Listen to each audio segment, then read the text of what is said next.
Good afternoon. First, I would like to thank you for your interest in this case and for being here today. I'm Amy Sanders, and I'm the media coordinator for the FBI Denver Field Office. Here with me today are Thomas Ravenel, Special Agent in charge of the FBI, Luke Franey, Special Agent in charge of ATF, Peter Carey, Chief of Police, Colorado Springs Police Department,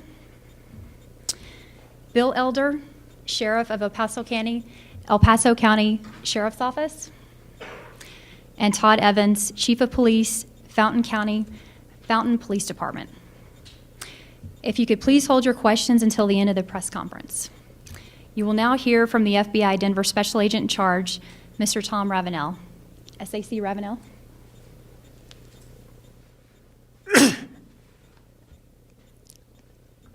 Thank you, Amy. Good afternoon, and thanks to all of you for coming today. I also want to acknowledge Mayor Stephen Bach, who's with us today, and the local chapter president of the NAACP, Henry Allen, who's in the front row here. And as you know, at approximately 10:45 a.m. on January 6th, an improvised explosive device detonated behind a building located at 603 South El Paso Boulevard, Colorado Springs, Colorado. This building houses the Colorado Springs chapter of the NAACP and Mr. G's Hair Design Studios.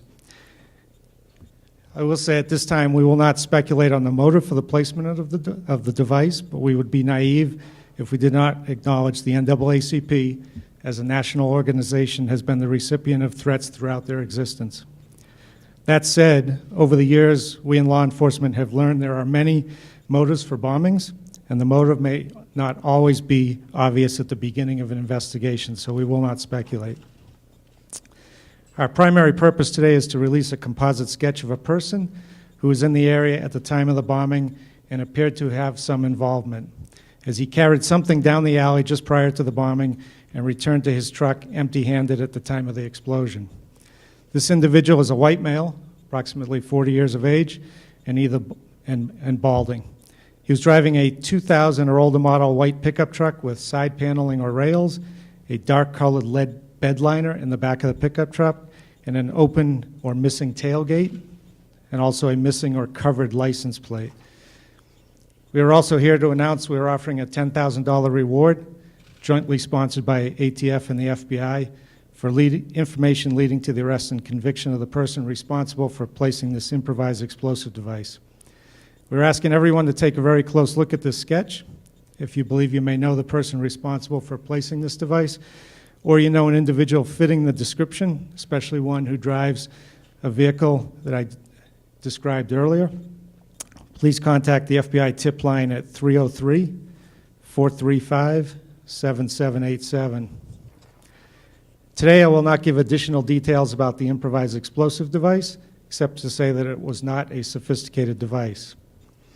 Again, I want to emphasize that investigators have not ruled out any motive for this attack, and until we learn more, we will consider all possibilities as far as the motive. And at this time, we have no information to suggest that anyone else is at risk except the people who were on that street or who work on that street. Chief Carey and the Colorado Springs Police Department will provide additional patrols in the area of the bombing. Chief Carey is also working closely with the NAACP chapter president, Mr. Allen, and the owner of Mr. G's to implement other security measures for all impacted by this event, and we won't go into the specifics of those. I want to thank the public for their continued interest in this matter and remind everyone to pick up the phone and call the FBI tip line if you have information which could assist investigators. And please remember, even the smallest tip can make or break an investigation, as they may dovetail with other tips that we've received that are also small tips. Sometimes many pieces of a puzzle give you the bigger picture. Finally, I want to recognize the outstanding work of our law enforcement partners, the Colorado Springs Police Department, ATF, and the El Paso County Sheriff's Office and Fountain Police Department through their involvement in the Vice Narcotics and Intel Unit continue to be great partners on this investigation. Thanks also to the Colorado Springs Fire Department and the highly trained bomb technicians from the Regional Explosives Unit who assisted. Rest assured, the agencies up here today will do everything we can to find the person or persons responsible and ensure they are held accountable. We will now take questions, and all questions can be directed towards any of us up here. Sadie. How were you able to put together the composite sketch? Oh, I'm sorry. Okay. How were you able to put together the sketch? Witness descriptions. Witness descriptions. Do you have surveillance footage or anything else that has been helpful to I'll you? just say that we have witness descriptions Okay. at this time. And you believe this person was operating alone, or can you not say that? We don't have the involvement of anybody else at this time, but it's hard to say whether somebody's operating with others or not, just because one person may show up at the scene. In the back?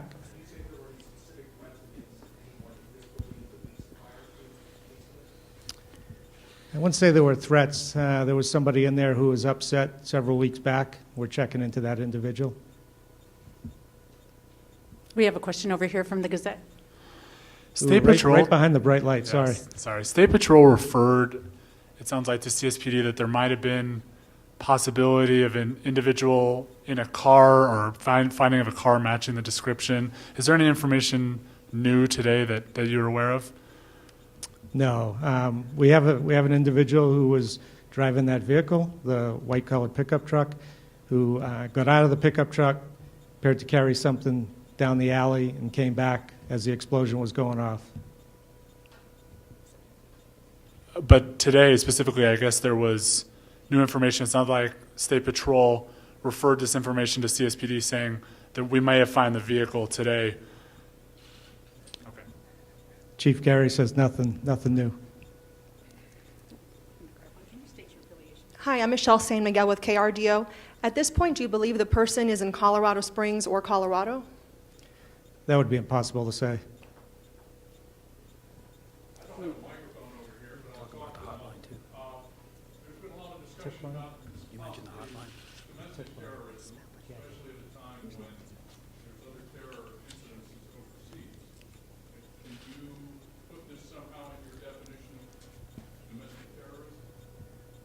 As I said earlier, I don't want to speculate on the motive. All the law enforcement officers up here at one time in their career can probably tell you about an incident where if we were to say this was a hate crime or this was a terrorism incident, we could find out that somebody was upset with the owner of Mr. G's for some reason. So we're not going to speculate. We don't know what the reason is. We're not going to call it terrorism. We're not going to call it a hate crime. Right now, what it is it's a bombing investigation. Thank you. Ma'am?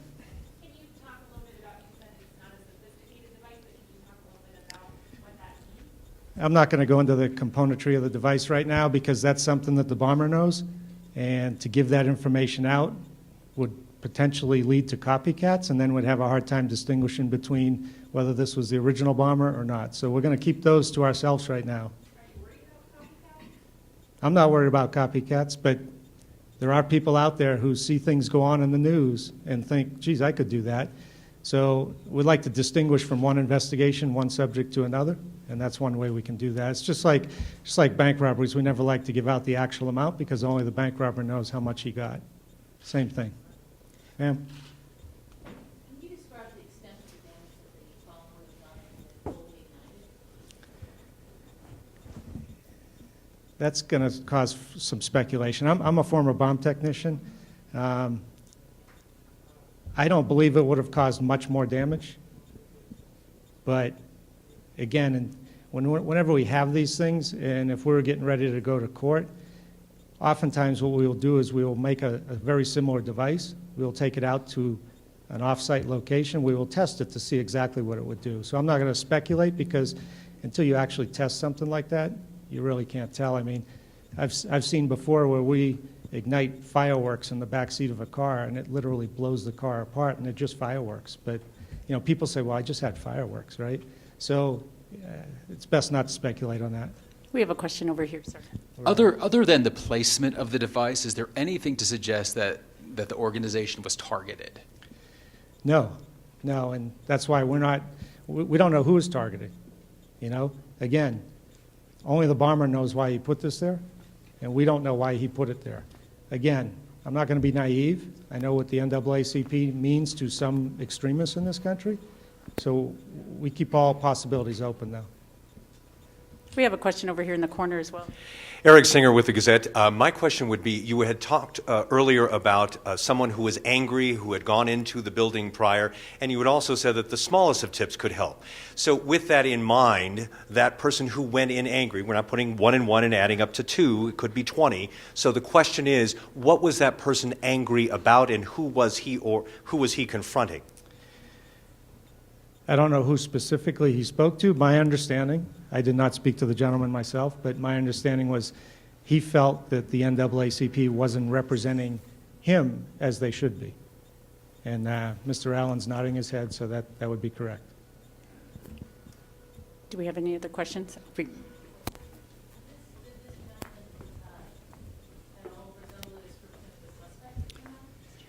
I'm not going to comment on that. We're going to track that one down, and we'll figure out what this gentleman has to say. So if at any point in time we rule him out, then I'd be happy to confirm that he's ruled out. Otherwise, we'll look at him just like we would anybody else. One of the witnesses we spoke with talked about how when this individual drove off, I'm back here, sorry. Sorry. Anyway, one of the witnesses we spoke with said when the individual drove off, he drove off in a very almost cold way. He was not trying to get out of the area. He was going very slowly. Can you talk about whether or not your behavioral analysis unit is involved in this? Not as I know right now. That's a thought to get them involved, but there's not a lot to go on right now for behavioral analysis. Oftentimes when they get involved, it's because there's a series or you have something that you have a lot more information on. And one other question, can you talk about the volume of tips you've received in terms of the description you put out was fairly specific. Right. Can you characterize how the public's involvement? We've gotten some tips, but I would not say it's a large amount of tips. So definitely looking for the public's help. Again, if they want to call that tip line, I can give that number out one more time, if I can find it, 303-435-7787. We'll take 2 more questions. You refer to this as a bombing investigation, not an explosive investigation. Are we considering this a bombing? To me, they're one and the same. I mean, it is a bombing. The backseat could be an explosion. Excuse me? The fireworks in the backseat could cause an explosion, but that would be called bombing. Intentionally causing something to explode, to me, is a bombing. Yes. Who will be doing the forensics? Who will be leading that in terms of the investigation? The evidence is in the custody of the FBI right now. So, and Can we do one last question over here? One more question. Oh, you're going to hold it? So there seemed to be a little bit of confusion of what actually the damage on the building, because it seemed like there was a mark there a couple months before, and then there's new charring marks now. So could you explain what the mark was there, what the mark is, what it was before? And I wouldn't be able to I mean, give you what's that the difference? information because I don't have that information. My investigators may, but I don't have that information unless anybody up here has that information. But And, can you- and here's the thing. Whether there was a charred mark there before, whether there's a new char mark that's a little bit larger, the bottom line is somebody placed a bomb outside of a facility with the intent of doing something nefarious. So that's enough for us to do the investigation. We don't have to have a certain degree of damage to prosecute somebody on this. So I would say I didn't ask that question to my people because it's really not relevant to how we move forward. Can you talk about all the bomb, like the blast radius? Last question. Talk about what now? Blast radius? Because I know when I was on scene a couple hours after the bomb, there were, little pieces of evidence scattered across the street, and then someone else's lawn and all that. Can you talk a little bit about how big the blast was, without going into how it was made and all that? I don't have that information for you today. Sorry. Thank you all for coming. I will open it up if anybody wants to follow up with anything up here. No? Mechanical question, where is the composite sketch available online somewhere? Amy? Okay. This now concludes the press conference. And in answer to your question, sir, I have hard copies of the composite sketch available for all of you. So if the media will please stay put, and I will give you those composite sketches. Also, later tonight, I will be emailing out the electronic version of the composite sketch. And if you have not been receiving my press releases or emails, then please see me, and I will get your contact information so that you can be added to my contact list. Yes, sir. And I have one thing. I want to publicly congratulate Bill Elder on his election as sheriff and his 9th day on the job. We're doing our first press conference, so congratulations, Bill. And one last thing is I will continue to send out email updates as new information becomes available. Thank you.